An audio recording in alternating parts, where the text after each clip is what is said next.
Okay, I was going to hold off on this video until I finished the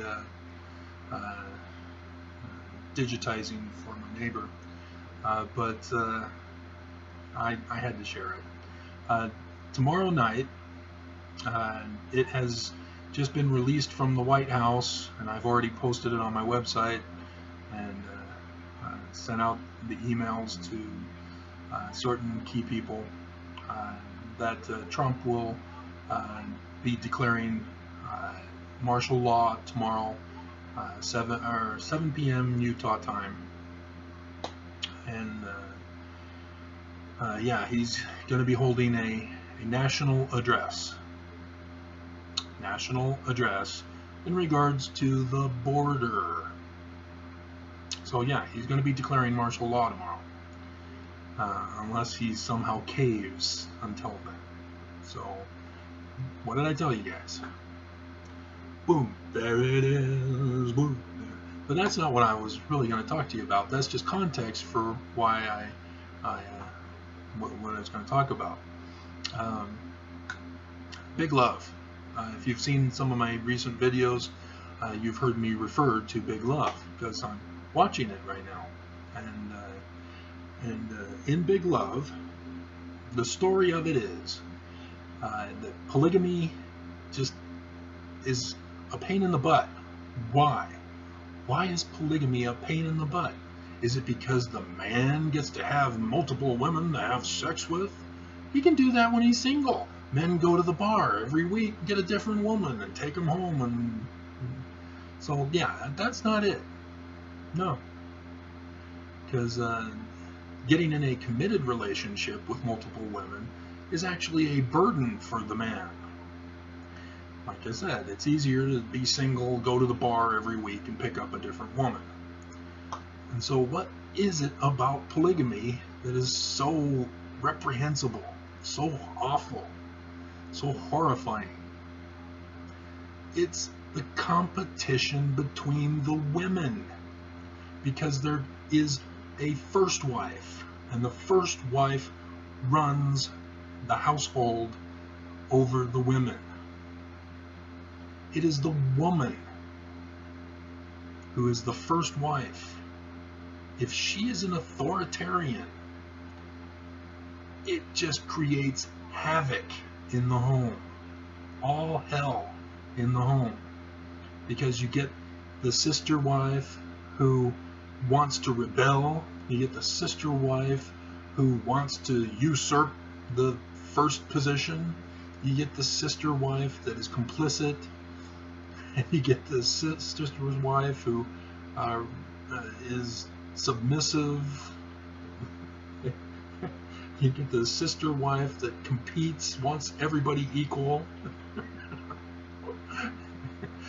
Just total chaos, mass hysteria, dogs and cats living together. And so, is this a reality? Yes, you women know it. And I have my own personal experience in my family. I was the oldest child. I'm a guy. I didn't want to compete with my brothers and sisters. I just wanted for me. I was all concerned about me as a kid growing up. And, rebelling against my parents, trying to control me. I wanted freedom. I wanted to do what I wanted to do. And I didn't want my parents conforming my life. And so I, wanted and demanded what I wanted. So when I went and took Little League Baseball, parents had to pay for the uniform. And when I wanted to play sports in school, they had to pay for the uniforms. And so college, they decided to pay for college. So okay, great. And so I made sure to get the books that I wanted. So I had to take certain classes, and they required the certain textbooks. Therefore, I needed the money for the textbooks. And so that's how I got what I wanted. I didn't care if my brothers and sisters got things. So what? As long as I got things. So I wasn't competing. And then my sister is born. See, I'm the oldest, then my brother, then Tiffany. And then there's Terrell Ann and then Tabitha. But Tiffany is the source of all this. She's the middle child, but she's the oldest sister among the other sisters. But the middle child, she had to compete. It was all about competition. If she didn't have what others got, she had to have it, of it or an equal value. So when I got a baseball uniform, she had to have something. And she would make up something. I want to take this then. And so that she could get something. Because she had to compete. It was all competition for her. And she made life hell for not just my mother, but for me.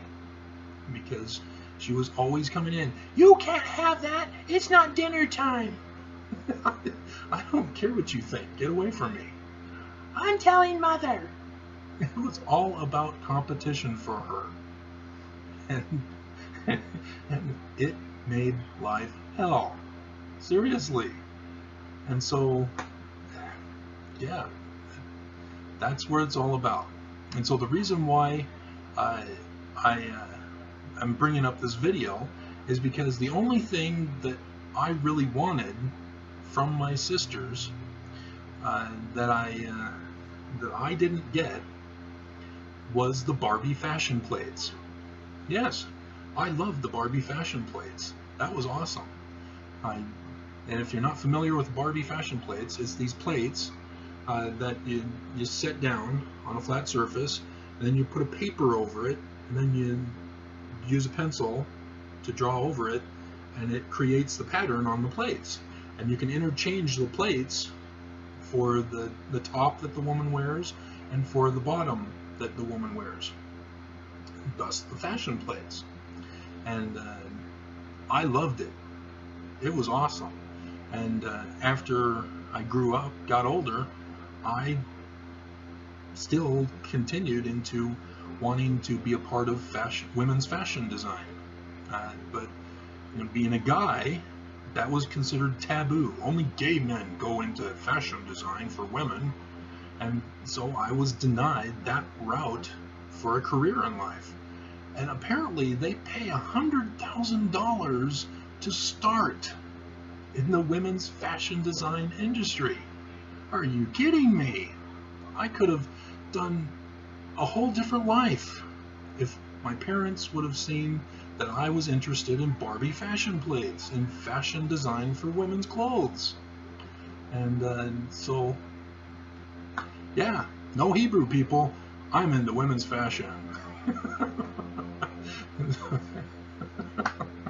And so, yeah, I mean, that's the whole thing, is that if you saw The Simpsons, like I was mentioning in the previous or other video, The Simpsons last night threw in the little joke that it's because boys are raised on army men toys that turns them gay.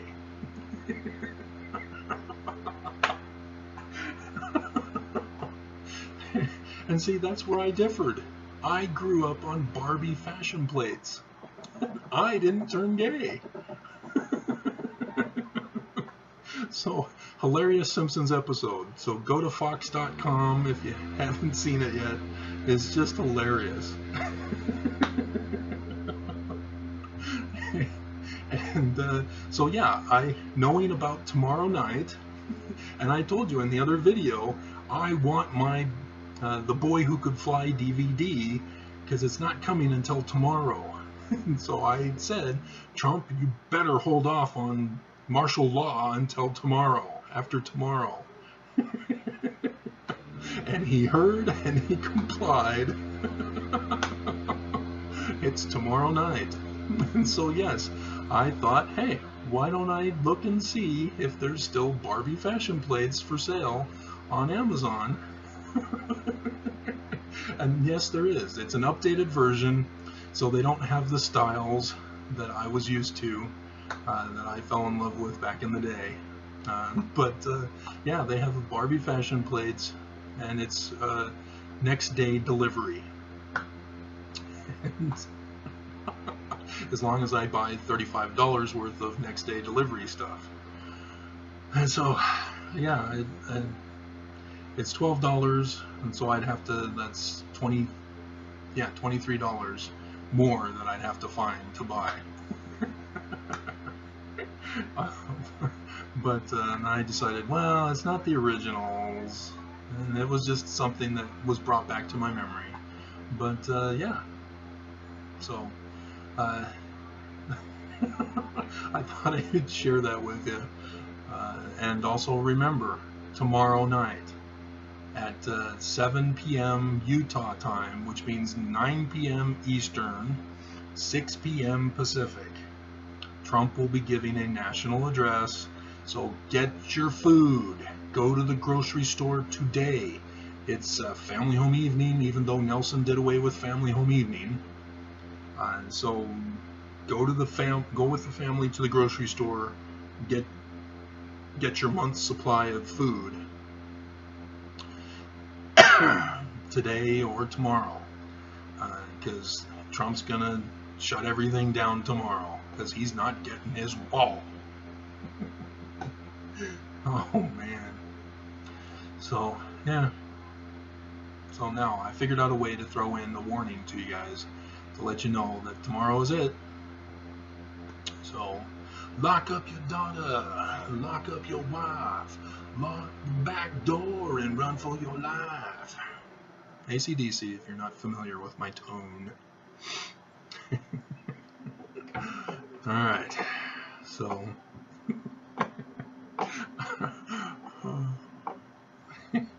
Simpsons. It was awesome. Alright. So yeah, I mean, it's serious, people. We're doomed. So remember, who's to blame for the destruction? Trump. Don't turn on your neighbors, because when you can't rush the stores for survival, you're going to turn on your neighbors. So don't do that. Remember, it is Trump who is the cause. Oh, okay, so that's it. So